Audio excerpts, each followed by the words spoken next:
రిక్రూట్మెంటే ఆగిపోయే లేదు. ఇప్పుడు ఆ అవసరమే లేదు. అనవసరంగా వేలాది ప్రాణాలు పోతున్నాయి. కాబట్టి లొంగిపోండి అని వారు కూడా పిలిపించారు. నరేంద్ర మోడీ గారి ప్రభుత్వం ఏది ఆపరేషన్ కగారుకు ముందు ఏదైతే సరెండర్ పాలసీ ఇచ్చారో చాలా అంటే లొంగిపోయే వాళ్లకు ఎంతో మేలు జరిగే విధంగా ఉంది సరెండర్ పాలసీ. దీన్ని జేడి లక్ష్మణ్ గారు కూడా ఇంతకుముందు 1-2 సార్లు మెన్షన్ చేశారు చర్చల్లో. కాబట్టి వారు లొంగిపోయి జనజీవన సమస్యకి వస్తే వారి ప్రాణాలకు భద్రత ఉంటుంది. వారు పనిచేస్తున్న ప్రాంతాల్లో అభివృద్ధికి సానుకూల వాతావరణం ఏర్పడుతుంది. శాంతి భద్రత పరిస్థితి బాగా మెరుగుపడుతుంది. యావత్ దేశం ముఖ్యంగా ఏంటంటే వారు ఉన్నది ఆదివాసుల ప్రాంతాలను, ఎక్కలని అడవులు ఆదివాసుల ప్రాంతాలను, కాబట్టి వాళ్ళు అభివృద్ధికి నోచుకోవడం లేదు.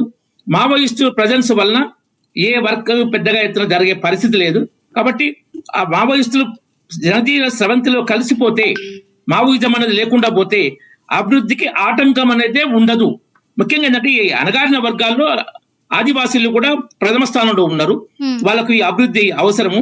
వాళ్ళకు రోడ్డు వ్యవస్థ కానీ ఇవి చాలా లేవు. హాస్పిటల్, విద్యా సరిపోయేంత కానీ తగిన స్థాయిలో అంటే ఆ స్టాండర్డ్ లో కానీ లేవు. దాంట్లో ఈ ఇంతకుముందు గత ప్రభుత్వాలు 15-20 ఏళ్ళ కింద ప్రభుత్వాల కారణం కొంత అయితే, మావోయిస్టు ప్రజెన్స్ కూడా అది కూడా బలమైన కారణం. కాబట్టి వాళ్ళు త్వరగా మిగిలిన వాళ్ళు ప్రాణాలు పోగొట్టుకోకుండా లొంగిపోయి వాళ్ళ ప్రాణాలు రక్షించుకొని ఆ సరెండర్ పాలసీలో ఉన్న అవకాశాలను సద్వినియోగం చేసుకొని ఆ ప్రాంతాల అభివృద్ధికి, ఆ ప్రాంతాల శాంతి భద్రతకు, దేశ అభివృద్ధికి తోడ్పడాలని బీజేపీ తరఫున నేను విజ్ఞప్తి చేస్తున్నాను. ఓకే, జయరామ్ గారు.